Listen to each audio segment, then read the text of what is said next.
For months, my boss told me my reports were unreadable, embarrassing, and the worst she'd ever seen. So one week I submitted her own work. Verbatim, same format, same language, same structure. And when she started tearing it apart again, I slid her original documents across the desk. The look on her face, worth every miserable week. If you've ever had a boss who criticized everything you did just to feel powerful, this story is for you. Hit like, subscribe, and comment below if you've ever tasted sweet, quiet vindication. Because today justice isn't loud. It's surgical. Let's get into it. 19 years ago. Boston. State Street Bank. If you know the place, you already know this isn't going to be a warm, fuzzy memory. I had just accepted what was sold to me as a golden opportunity. A mini special projects team, high visibility, complex financial operations, strategic exposure to senior leadership. They said SVP, visibility the way recruiters say fast-growing startup. It sounded elite, strategic, important. What it actually was a mushroom farm, kept in the dark, fed garbage, and the farmer in charge. Paula, some managers are incompetent, some are insecure, some are power-hungry. Paula was a trifecta. She didn't scream, she didn't throw things, she didn't need to, she dissected. Every sentence you wrote, flawed, every formatting choice, wrong, every word choice, unprofessional. And it was never about the substance. Never about whether the numbers were right. It was always margins. Comma usage, whether therefore sounded too aggressive. I remember the first week vividly. I walked into her office holding a report like a student waiting for grades. She flipped to page 1. Silence. Flip. Silence. Then that sigh, you know the one? The sigh that says, I have to deal with this mediocrity. And she said, do you understand audience-appropriate language? I felt my stomach tighten. Yes. Then why would you structure the executive summary like this? It was structured normally. Clear, concise, accurate, but none of that mattered. The numbers were correct. The exposure calculation, accurate, the liability risk, clearly flagged, but she wasn't interested in the numbers. She was interested in dominance. One of my primary responsibilities was a weekly update on oil warrants out of the state. If you don't know what a warrant is, here's the simplified version. It's an agreement to buy a commodity at a specific price in the future. In this case, there was an option to buy oil at $30 per barrel, when market prices were hitting $90. If someone exercised that option, the liability would be catastrophic. Massive loss, high visibility disaster. We had no clue if the holder even knew they had this option, which meant we had to monitor it religiously, every week, every number, every variable. This was not trivial work. This was high-stakes monitoring. And yet every single Friday review was the same. Not, are our risk projections accurate? Not, is exposure trending upward? No, it was, why is this table centered? Why is this paragraph not indented? Why does this sentence begin with however? Week after week after week. I began to dread Fridays. My shoulders tightened before I even walked into her office. I'd rehearse neutral facial expressions. Practice swallowing defensiveness, because reacting emotionally would only feed it. She needed to feel smarter, superior, indispensable, and I was her weekly offering. About a month in, it hit me. This wasn't a strategy team. This wasn't high-visibility impact work. This was data aggregation. I was compiling reports, chasing down numbers from managers who were terrified of our team's oversight. I wasn't shaping decisions. I was assembling ammunition, and Paula loved that power. Other departments would scramble when our team requested data, because our reports got escalated to people whose signatures determined bonuses. So yeah, there was visibility, but not the kind they advertised, and definitely not the kind that came with respect. I started quietly looking elsewhere, but until I could leave, I had to survive. The revenge didn't begin with rage. It began with boredom. One late afternoon, I was digging through the shared network drive looking for historical warrant data. Buried inside an archived folder, I found something labeled Project Archive PS, Paula's initials. My curiosity flickered. I opened it.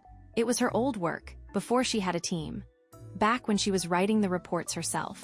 And that's when something shifted, because her reports were formatted almost exactly like mine. Same paragraph density, same structure. Even the phrasing style was similar. Some sections were even clunkier, wordy, passive voice. And suddenly I felt something I hadn't felt in weeks. Validation. It wasn't me, it was her. She wasn't correcting quality, she was asserting identity. The thought arrived slowly, then fully formed. What would happen? If I used her format? Exactly. Revenge fantasies are usually explosive. Yelling, quitting dramatically, sending HR emails. This wasn't that. This was precision. For the next report, I recreated her structure. Line by line, used her transitions, her intro phrasing, her sign-off style. I even mirrored her cover letter tone. The only thing that changed were the actual numbers and dates. Everything else, verbatim architecture. I printed her old reports too, quiet insurance. And then I scheduled the Friday review. I walked into her office calmer than usual, because this time I wasn't defending. I was observing. She started flipping pages. 10 seconds in, her jaw tightened. 20 seconds, the sigh returned. Then she leaned back. What happened to the old format? I kept my face neutral. You didn't seem satisfied with it. I thought a change might help. She shook her head. This is worse. Worse. The word almost made me laugh. This is probably the worst one yet. Worst one yet. My heartbeat slowed. Perfect. She launched into critique mode. This executive summary lacks flow. The language is awkward. This table placement is confusing, on, and I didn't interrupt, didn't defend, just let her build the case. Finally, she stopped and looked at me. What were you thinking when you made these changes? There it was, the opening. I slid the printed documents across the desk. I modeled it after your previous reports from the similar warrant review a few years ago. Same structure, same language.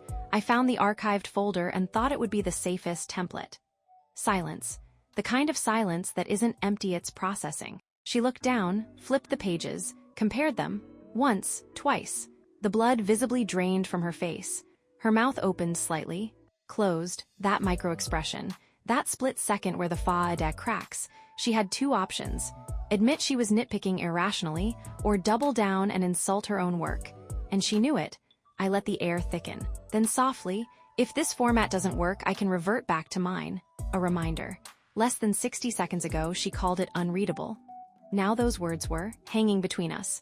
She stared at the papers, then picked up her pen, signed. They're fine, send them as is, we don't have time to redo it. Just like that. No apology, no acknowledgement, but she signed it, and that was enough. I stood up. Just to confirm, they're good to go? She didn't look up. They're fine. I walked out, closed the door, and for the first time since joining that team, I smiled. The next morning, I didn't rush in. I didn't check email frantically. I didn't brace for impact. Because here's the thing about people like Paula, they don't explode immediately when cornered. They retreat. They recalibrate. I logged in, opened the shared drive, and clicked back into that archived project folder. Empty. Completely wiped. Every document, every draft, every previous report she'd authored. Gone. Now to anyone else that might look like routine cleanup. To me, it looked like fear, because she hadn't deleted it in the years it sat there untouched. She deleted it within 24 hours of me using it, and that told me everything. She knew I had caught her in a hypocrisy trap, and more importantly, she knew I now had leverage, but here's where she miscalculated. She assumed I was careless. She assumed I was reactive. She assumed I hadn't prepared, but I had. The moment I found her archived work, I copied everything. Saved it locally, backed it up, printed key examples. Because if there's one thing corporate environments teach you, it's this: documentation is power. The next Friday rolled around. New report, new numbers, same formatting hers, same tone hers, same structure hers. I walked into her office and placed it on her desk. She hesitated before flipping page one. Subtle but noticeable. She read slower this time, less dramatic sighing, more calculated pauses. Then came the critique. This feels slightly repetitive in sections. My pulse barely moved. It matches the prior approved format, I said evenly. She stopped speaking. There it was, that invisible wall again. She knew pressing further meant risking another exposure. So instead, she pivoted. It's acceptable. Acceptable. For someone who used to tear apart margins like they were moral failures, that was surrender. Here's what most people don't understand about micromanagers. It's not about standards. It's not about excellence. It's about territory. Paula didn't criticize because the work was bad. She criticized because if the work was fine, then what was her value? If her team could produce accurate, polished reports without her slicing them apart, then she wasn't necessary. And unnecessary managers are fragile managers. so she had to find flaws, create improvement where none was required, manufacture incompetence so she could remain indispensable. That's the psychology. And once you understand that, you stop taking it personally. You start studying it. Over the next few weeks, I turned it into an experiment. Every report was carefully crafted from her previous frameworks. I'd swap sentence positioning slightly one week, maintain it perfectly another. Each time she would begin her critique cycle, and each time I'd respond calmly. That mirrors the previously approved template. The phrase became a quiet weapon. She started limiting her comments, then shifting to non-specific feedback, then eventually silence. But the real tension wasn't in what she said. It was in what she didn't say. Because sometimes she'd look at me longer than usual, like she was trying to figure out how much I had saved, how far back my archive went, what else I could surface. That uncertainty was delicious. The power dynamic had shifted, subtly but undeniably. Before, I entered her office bracing for humiliation. Now, she entered each report review bracing for potential exposure. I didn't gloat. I didn't smirk. I stayed professional, calm, neutral. That neutrality drove her crazy. Because bullies feed on reaction, and I gave her none. Instead, I gave her receipts. About a month into this new dynamic, she finally snapped, but quietly. She called me into her office midweek, closed the door. She folded her hands. "Where are you getting these templates?" There it was. I met her eyes. I built SOPs from prior completed projects. It felt efficient not to reinvent the wheel. That answer was unassailable, logical, process-driven, corporate-approved language. She leaned back. "You shouldn't be saving unnecessary files locally." I nodded. "These are procedural documents used to ensure consistency. That's standard operational behavior." I wasn't arguing. I was stating fact. And again, she had no safe path forward. If she escalated it, she'd expose her previous critiques as arbitrary. If she admitted it, she'd lose authority, so she chose avoidance. "Just make sure everything aligns with current expectations." "It does," I replied, and that was the end of it. Here's something interesting. The external situation hadn't changed. I was still compiling reports, still doing monotonous monitoring, still in a job that wasn't what it was sold to be. But internally, everything changed, because the powerlessness was gone. And that's the real source of burnout, not workload. Powerlessness, when you feel incapable of defending yourself, when you feel perpetually at someone else's mercy. Once I proved to myself that I wasn't incompetent, that her critiques weren't gospel, that I could outmaneuver her within her own framework, the anxiety disappeared. I stopped dreading Fridays. I started treating them like chess matches. And slowly her attacks got softer, less frequent, because control had returned to a balanced state. But people like Paula don't give up territory easily. One review session, she tried something different. She shifted from formatting critiques to tone. "I think you lack assertiveness in your writing." Interesting, because I had mirrored her tone exactly. "I modeled it off your previous communication style for consistency," I said. She blinked, paused. "Communication standards evolve." Now the goalpost was moving, which meant she was searching for new ground, so I pivoted. "Would you prefer we formalize an updated writing standard guide? I'd be happy to draft one for approval."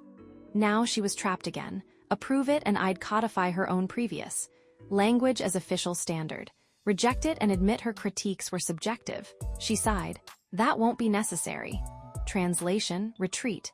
Some people might hear this story and think it's small, petty. But here's what they miss. Corporate culture can quietly erode confidence. Repeated microcriticisms don't just stay at work. They follow you home. You start second-guessing emails, hesitating before speaking in meetings, wondering if you really are mediocre. Paula's weekly dissection wasn't improving the product. It was recalibrating self-worth. So using her own work against her wasn't about humiliation. It was about reclaiming psychological territory. It was proof. I wasn't bad at my job. She was insecure in hers. And once that truth locks in, you walk differently. As months passed, something else changed. She stopped scheduling long reviews. Reports got signed faster. Critiques shortened to vague comments. We moved from 45-minute teardown sessions to 10-minute sign-offs, then sometimes just a pen signature, no commentary at all. It was almost anticlimactic. The storm had passed, not because she improved, but because she learned the risk of overreaching. And the most satisfying part, I never raised my voice, never insulted her, never reported her. I simply held up a mirror and let her argue with herself. I was already job hunting, quietly interviewing, polishing my resume. The bait-and switch role wasn't my endgame. And once the emotional burden lifted, I regained clarity. A few months later, I accepted another offer. Better role, clearer responsibilities, less ego management required. On my last day, I printed my final warrant. Report, used her template one last time, walked it into her office. She signed it without flipping a page, didn't even look at it. "Good luck," she said flatly, no warmth, no acknowledgement, just control slipping away. And as I walked out of State Street Bank for the last time, Boston wind cutting across the sidewalk, I felt lighter. Not because I won, but because I proved something to myself. Competence doesn't need theatrics. It needs receipts and quiet confidence. Let's zoom out for a second, because Paula wasn't unique. She wasn't some evil mastermind. She was something far more common. Insecure in a high-visibility role. See, she used to produce those reports herself. Back when she was the one doing the grunt work. Back when she was earning her seat. And now, she had a team. But instead of leading, she guarded. She couldn't allow someone under her to perform at her level. Because if I did, then she wasn't special anymore. If I did, then her identity as the smart one in the room dissolved. And that's terrifying for people whose authority is built on comparison. So every critique was psychological maintenance. Every formatting correction was reinforcement. I am above you. Until the day I showed her that above was an illusion. I want to go back to that moment, because it's burned into my memory. When I slid her old reports across the desk. There's a very specific expression people make when their internal narrative collapses. It's not rage, it's not denial, it's processing. A microsecond calculation: do I double down or do I retreat? And she retreated, not verbally, but structurally. She signed off. And in doing so, admitted without words that the criticism was never about quality. It was about control. That look, that silence, that was the payoff. At first, I thought I was playing a game with Paula. But eventually, I realized I was rebuilding myself. Every time she signed off. Every time she shortened a critique. Every time she hesitated. A piece of that early doubt dissolved. You don't realize how much constant criticism seeps into you until it stops. Until you sit at your desk one Friday afternoon and realize your chest isn't tight anymore. Your breathing is normal. You're not rehearsing defensive explanations in your head. That's when you understand confidence isn't loud. It's the absence of fear. There's another lesson here, one most people overlook. Save everything. Archive everything. Professional memory is leverage. When you work in environments where perception can outweigh truth, evidence becomes currency. I didn't yell, didn't accuse, didn't escalate. I produced receipts, and receipts don't argue. They just exist. That's why she deleted the files the next day, because documentation is a mirror. And mirrors are uncomfortable for people who curate narratives. Here's how you know control shifted. At the beginning, I walked into her office braced for humiliation. At the end, she skimmed the report and signed without comment. At the beginning, I defended myself. At the end, I observed her. At the beginning, she controlled the psychological frame. At the end, she avoided it. That's not a dramatic victory. It's a structural one, and structural victories last. I had proof. I could have embarrassed her in a larger meeting, forwarded the archived comparisons, CC'd leadership. But public humiliation is chaotic, unpredictable. It burns everything, including you. What I did instead, contained the battlefield, kept it between us, made it impossible for her to attack without exposing herself. That's not petty, that's strategic. On my last day, when she signed that final report without flipping a page, there was no apology. No, you've grown. No, you did good work. Just good luck. Flat, controlled, minimal, but something had changed. Because months earlier, I needed her approval. Now, her opinion was irrelevant. That's freedom. Not applause, not validation. Irrelevance. Walking out of that building into the Boston air felt different, not triumphant. Like background static had finally stopped. But I still think about Paula sometimes. Not with rage, not even with resentment, just awareness. She taught me something valuable. Power in corporate spaces is often theater. And once you see the script, you can rewrite it. Quietly, precisely, irreversibly. And to this day, if you live in Boston and are thinking about working there, skip it. Some mushroom farms look like skyscrapers. If this story hit home for you, if you've ever dealt with a micromanaging tyrant who confused dominance with leadership, drop a comment below. What's the smartest, quietest revenge you've ever witnessed. Hit like if you believe receipts are stronger than rage. And subscribe for more stories where justice isn't loud, it's surgical. See you in the next one. If you like stories where people finally get what they deserve, click the playlist on screen and binge the rest.